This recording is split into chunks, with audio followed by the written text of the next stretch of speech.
You probably recognize where I am right now. I am meeting somebody here for a quick business coffee, so let's go grab my order. Here we go. We'll do a grande caramel macchiato with almond milk. And I want some of that iced lemon loaf too, please. That's me. So now while I wait for my companion, we are gonna go ahead and check out our business receipt. So we got my caramel macchiato, which thankfully they didn't charge me extra anymore for my almond milk, which is amazing. And I got my lemon loaf because it's delicious. And the total came to $13.19. So I just finished up a 45-minute business meeting, and the question on my mind is, was this worth it? And you might be thinking, well, it's a business expense, so is it that big of a deal? I can just expense it to my business. But I want to remind you of a few things related to the tax law. So the question is, how much of a tax savings am I actually getting by deducting this for my business? Now, I spent a little over $13. Let's round it off to $12 because that's easier math. And when we look at how the IRS works, we only get a 50% deduction for anything like meals, coffee, etc. in our business. So already that $12 has now gone down to a $6 deduction. But of course, as you know, that doesn't mean that we saved $6. We have to take that $6 and then times it by our effective tax rate. And that's going to tell us how much we actually saved in taxes by deducting this for our business. So let's say we have a 25% effective tax rate. We multiply that by the $6 deduction that we get. It means we saved $1.50. That is less than the tip that I just gave. So as much as I love my Starbies, I'm probably going to be taking most of my business meetings from Zoom with my coffee at home. So what else might no longer be worth the money in your business? Let's head into my office and talk about it. All right, elephant in the room. Sometimes we spend money a little bit differently in our business than we necessarily would in our personal lives. For some reason, even though we're still the ones paying the bills as the business owner, it still feels different to be able to swipe that business credit card instead of your personal credit card. But at the end of the day, when it comes to spending money in your business, it's all about one thing, and that is return on investment. So today we're going to talk about 8 things that I actually don't think are really worth your money in your business, at least not anymore. I'm Jamie Trull, CPA and financial educator and lover of a good coffee. And here on this channel, I love to bring you everything you need to stay informed, organized, and profitable in your business finances. So please make sure to like and subscribe. And to make sure you don't miss the most controversial item on this list, make sure to stay until the end of this video. And without further ado, let's get into it. All right, so the first thing that I would say is no longer worth it in your business is expensive masterminds. And when I say expensive, I mean $5,000, $10,000 plus. Now, can these be valuable? Sure, they can. And sometimes they can even provide a return on investment. But one thing I found lately is that a lot of them are built on really generic advice. You're gonna get group calls with very little personalization, and there's often not a ton of actual implementation. And honestly, that's often what people need the most of. So what ends up happening is that you end up paying for proximity, not necessarily results. Now, to be honest, I love being in rooms with other people, and so I've done these in the past. Some I've gotten value out of, some not so much. But the key is to really be clear if you're going to walk into one of these about what outcome you're really paying for. You don't want it to be nebulous. You want to have a very specific idea of what would constitute a return on investment. Oftentimes, these expensive programs will promise really big results, but they don't give you a lot in terms of how they're going to get you there. So what do we do instead? Well, there's tons of information out there on the internet, like this channel, that can help you with various things related to business. But if you're looking for something more peer-to-peer where you can talk to others in your industry, I highly recommend going to conferences, networking with people, and making relationships, and potentially even creating your own masterminds. In the past, I've been in several peer-led masterminds and have one today with other YouTubers, and it's completely free, peer-led, and honestly, it's one of the most valuable things that I've done in my business. In fact, the idea for this video right here came from that specific mastermind. So I would say that when it comes to peer groups, the whole you get what you pay for really doesn't apply. Sometimes the best help can come at no cost at all. All right, second on my list for the things that are no longer worth it would be co-working memberships or office space that nobody actually comes to. And this is especially true if your business mostly runs online. I know people that have, let's say, accounting offices, but pretty much all of their clients are virtual and maybe don't even live in the state. In that case, do you really need to be paying that office space rent? And oftentimes people have co-working memberships and barely go to them. Sometimes they're even using it as a glorified PO box, which let me tell you, it's a lot cheaper if you just get a box through your local UPS store. Now, this is another one that I have paid for in the past. I did have a co-working membership.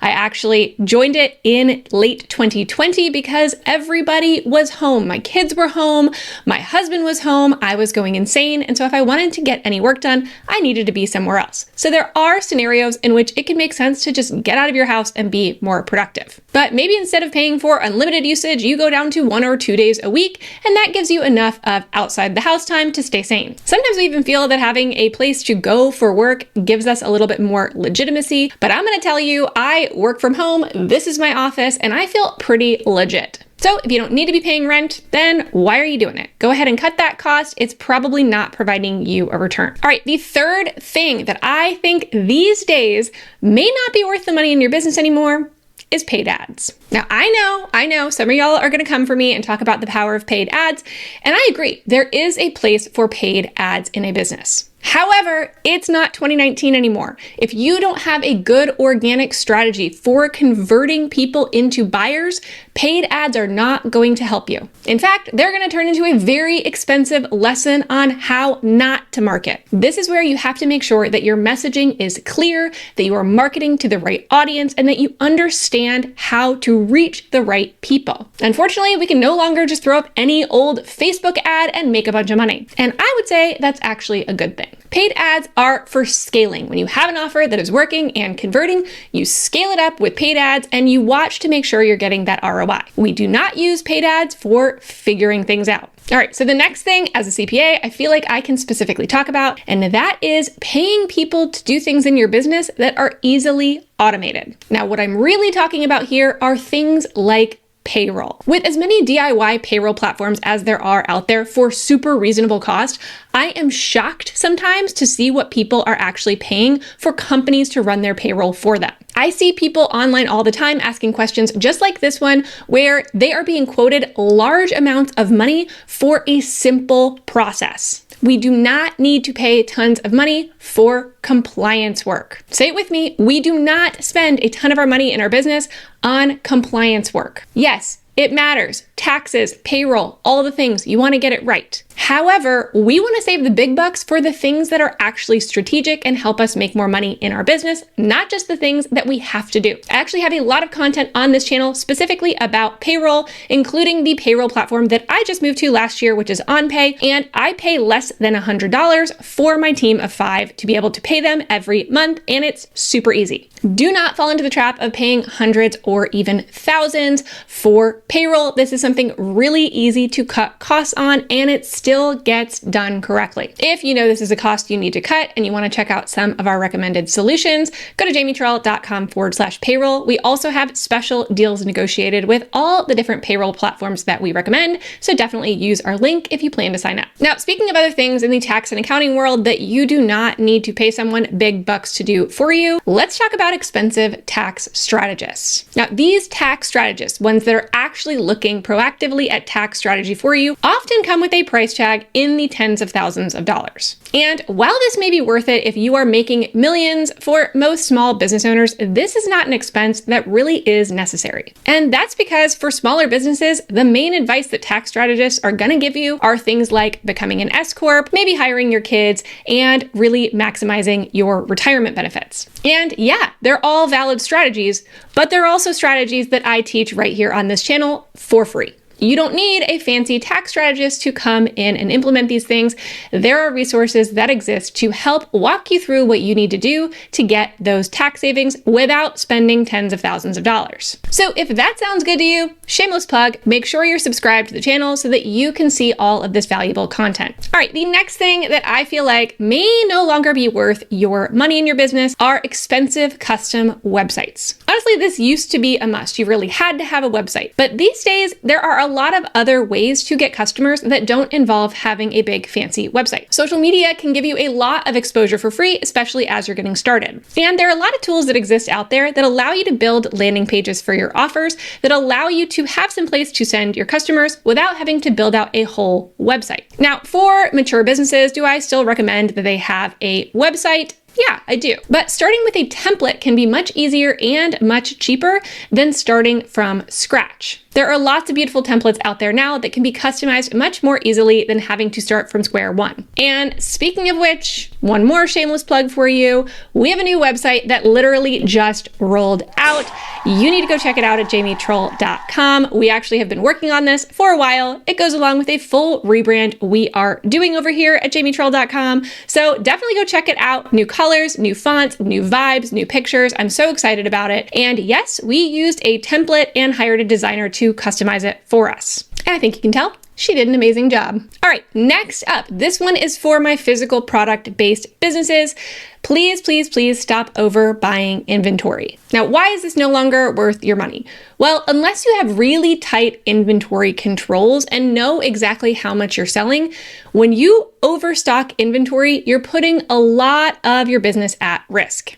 That means your money is now tied up in stuff that is sitting there and may or may not get sold. Now, obviously, it depends on your business model and how that works for you, but you definitely want to think about how you can minimize the inventory that you have to keep on hand. Things like just-in-time inventory or even drop shipping can really help with that. But in the instance that that doesn't work for you, making sure you're really tracking what is selling and ensuring that you're not going to overbuy to the point where you're going to have a whole bunch of unsold inventory. So really tight inventory controls and watching your turnover is really important.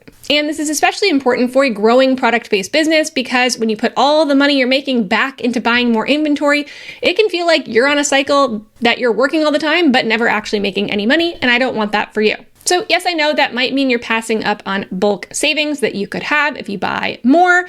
However, flexibility can sometimes be worth more than that bulk discount. All right, now we're down to the last thing that may not be worth money in your business anymore. And this one's going to be a little bit controversial, but I'm going to say it.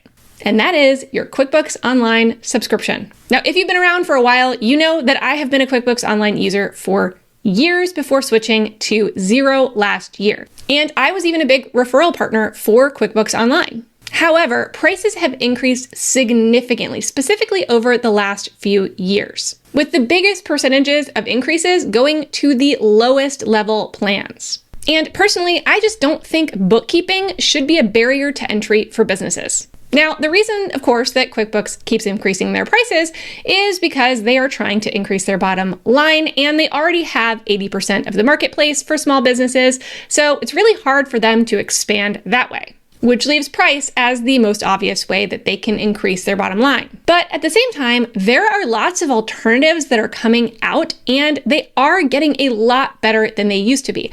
I looked at Xero around 10 years ago. It didn't really have everything that I wanted, but when I looked back last year, it was a completely different product, and honestly, I love it. Not only is it generally cheaper than QuickBooks Online, but it also is easier to use. And Xero is not the only competitor in town either. There are other competitors out there that could be a good fit for you depending on your business. I never like to make blanket assumptions on what's best for people, which is why I built a quiz specifically to help you decide what the best way for you to do your bookkeeping is. What software should you use, or is it okay to just use a spreadsheet? You can take this quiz in less than 2 minutes at jamietrull.com/accounting quiz, or of course by using the QR code on your screen right now. And this is why I like to evaluate pretty much all the software systems I'm using in my business at least every couple of years to figure out if there might be a better solution out there. The tech world is moving fast, especially when you think about AI, and so there are a lot of options that you may not even be aware of. So just make sure you're not overpaying for a product that might not even be the best fit for you. And there's my list on the things that may no longer be worth it in your business. But note that these things are not always going to be bad. There are absolutely situations in which these expenses I went over today could make sense for you. And that's the important thing. You will only know if it makes sense for you if you know your numbers. You need to know if the money you're going to get back, if the return on your investment for the money you spend in your business is going to be more than what you spent. And a lot of that is up to you. And remember, less money that we spend on things that don't provide a return in our business give us more money to spend on things that do, or more money to pay ourselves for all all the hard work we're putting in. And that's important to remember each and every time you have one of those business coffees. Now, let's keep the conversation going down below. Let me know one thing that you spent money on in your business that was worth it and one thing that definitely wasn't. We can learn from each other. Thanks for being here with me, and I'll see you next time. I changed my mind. The lemon loaf, totally worth that.